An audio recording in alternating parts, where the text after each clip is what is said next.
¿Cómo va todo? Muy bien, ¿ustedes? ¿Cuánto se movió la conversación digital después del resonante triunfo de Javier Milei en todo el país y sobre todo en provincia de Buenos Aires del 26 de octubre? ¿Hacia dónde va la conversación en términos de imagen, sentimiento, quizás alguna demanda pensando en la segunda mitad de mandato?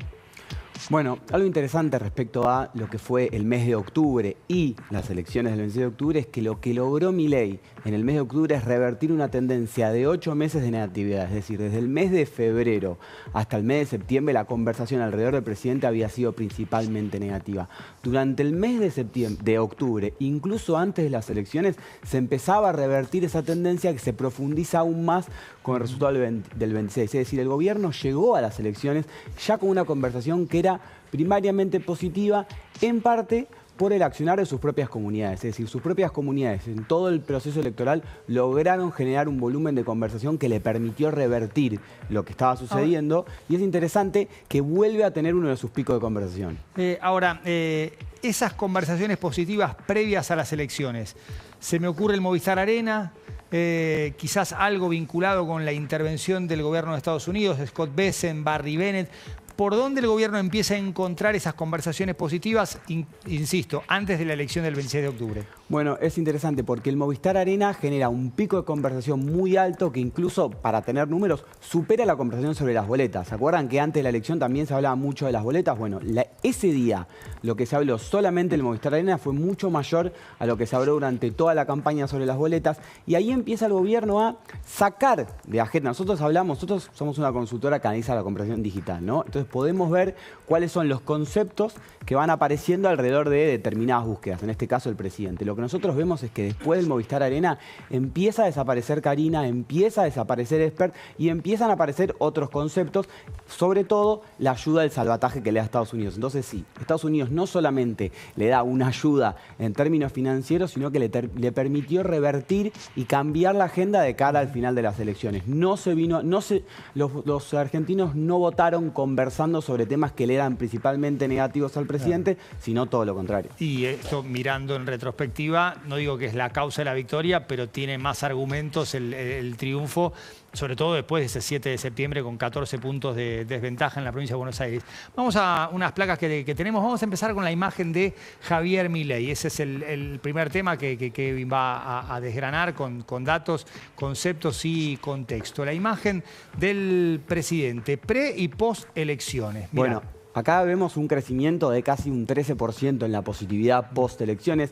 Esto, para que la gente entienda, no es opinión pública, sino conversación digital. Es decir, cuando la gente habla de Milei en redes sociales, o cuando leemos, porque en realidad lo que hacemos más es leer que hablar, solamente el 10% de los usuarios habla en redes, bueno, vemos cosas positivas o negativas. Bueno, fíjense que ya antes de la elección ya estábamos viendo casi un 50% de conversaciones positivas. Porque ahí arrancás del 1 de octubre. Exactamente. O sea, ya ahí un 50 positivo el 1 de octubre, o sea... Exactamente, eso es lo que logró el gobierno, revertir una tendencia de 8 meses, Juan Pablo. Es decir, 8 meses donde, en realidad, ¿saben cuál fue el punto que rompió la tendencia positiva de 2024? Fue Davos y Libra. Primero Davos con ese discurso del presidente. Exactamente, Davos genera un pico de negatividad y después Libra genera un pico de negatividad y de volumen muy alto que revierte una tendencia. Nosotros veníamos viendo fin de 2024, solo conversación positiva, todo 2025 solo conversación negativa, y hay un correlato con lo que le venía pasando al gobierno. Y quiero volver a la placa de Milei, porque hay un dato que 17 puntos baja la negatividad.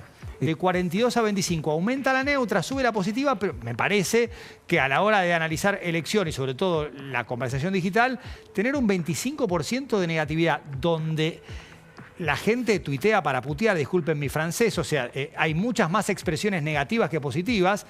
Cualquier persona que o ejerce un cargo o un oficio que tiene como escarnio público, es mucho más lo negativo que lo positivo. Pero Milei tiene casi 40 puntos de diferencia entre lo positivo y lo negativo. Exactamente. Hay que reconocer algo, lo dijiste vos. La conversación digital es muy volátil. Es decir, cambia de la noche a la mañana, puede cambiar absolutamente todo. Pero lo que le pasa al presidente en este caso es, él durante el mes de octubre recupera la fuerza de sus propias comunidades y esa potencia que tienen las comunidades libertarias verdaderamente opaca al resto de las comunidades. Cuando los usuarios libertarios, cuando la comunidad libertaria verdaderamente quiere ponerse ponerse detrás de un tema, no solamente tiene volumen, sino que tiene mucha intensidad. Nosotros veníamos analizando, Milei es el usuario que más habla de Milei, para que ustedes lo sepan. Es decir, nosotros analizamos mes a mes y el usuario que más veces pronuncia la palabra Milei es Milei. Sin embargo, los primeros 10 usuarios de la comunidad libertaria aumentaron entre un 10 y un 70% su intensidad durante el mes de octubre. Me imagino que el Movistar Arena tuvo que ver. Tuvo que ver el Movistar Arena, tuvo que ver realmente... Vos lo sabés, lo que logró Milei con Donald Trump es único en la historia de nuestro país. Es decir, el apoyo incondicional del gobierno de Estados Unidos a Javier Milei es algo, a la Argentina, pero en particular a Javier Milei, es algo que nunca se había logrado. Eso movilizó a las comunidades y les dio un tema para ponerse detrás. Comunidades que durante el mes de septiembre, por ejemplo, con el caso español, encontraban serias dificultades para conversar. Es decir, es muy difícil. Pero esto supongo que también tiene que ver con que el propio gobierno no tenía un discurso. El propio gobierno no encontraba un eje. El gobierno se siente cómodo siempre, este gobierno, todos, pero este particularmente, cuando puede llevar la agenda, cuando puede llevar los temas, cuando sabe qué agenda marcar. Venía como muy difícil para el gobierno poder retomar la línea discursiva y por lo tanto entiendo que también volcarle una línea que no existía a todos esos propagandistas que actúan en redes sociales. Derrotas parlamentarias, Español o Expert, no había una buena. Claro, pero esos conflictos que pueden pasar a cualquier gestión, además fueron mal administrados desde lo discursivo. Sí, claro. Acordate las veces que recalcularon en la estrategia de cómo se iban a contar o cómo se iba a justificar lo que había pasado. Sí, incluso en el caso Libra, el gobierno tenía un relato, digamos, ¿se acuerdan? Durante el principio del caso Libra había como, bueno, no tuiteó como presidente, bueno, no tiene nada que ver, había un relato. El caso español es una de las primeras veces en donde verdaderamente no encontraban un relato, no encontraban una forma para quitarlo de ahí y lo después pasó en el caso Expert, que en ese sentido lo que logra el gobierno anulando Expert, para muchos eso había sido tarde, bueno, todo lo que pasa, si lo tenemos que analizar en términos de, como sucede en la Argentina, ¿no? Digo, en la Argentina una semana es una eternidad. Todo lo que pasa entre la renuncia o Expert bajando su candidatura y las elecciones fue una conversión de muchísimo volumen. Para que se den una idea, todas las menciones a Expert durante el mes de octubre, es decir, todo lo que se habló de Expert en medios digitales, en Twitter, en Facebook, en Instagram, fueron más o menos 2 millones de menciones. Todo lo que se habló de Milei fueron 9 millones de menciones. Vamos a otra placa que tiene que ver con el sentimiento de y hacia Milei en la conversación digital, cómo fue mutando también. Bueno, ya acá estamos haciendo un análisis de todo 2025, Kevin. Exactamente, esto es lo que veníamos hablando antes, Juan Pablo. Fíjate cómo en enero es el último mes que habías arrastrado positividad, casi un 52% de positividad, que era la tendencia que nosotros veíamos. Y fíjate cómo se revierte casi automáticamente en el mes de febrero y desde el mes de febrero hasta el mes de septiembre no lo logran revertir, incluso con el gran resultado en la Ciudad de Buenos Aires y con la salida del cepo, todavía no lograban revertir esa negatividad. Fíjense cómo en agosto tenés el pico máximo de negatividad, ahí tenemos el centro de lo que fue las conversaciones del caso español. Y después, bueno, septiembre también 50% de negatividad y la transformación en octubre habla de realmente un nuevo espaldarazo de confianza, por lo menos en lo que es conversión digital para el gobierno. Bien, y la última tiene que ver con Kicillof, que había sido el gran ganador, si querés, en la elección del 7 de septiembre, porque había decidido desdoblar y había logrado la victoria con el respaldo de intendentes, pero, por supuesto, después vino no solo la derrota en su territorio, sino el cuestionamiento de Cristina Fernández. Hagamos ahí, mirá, la comparación.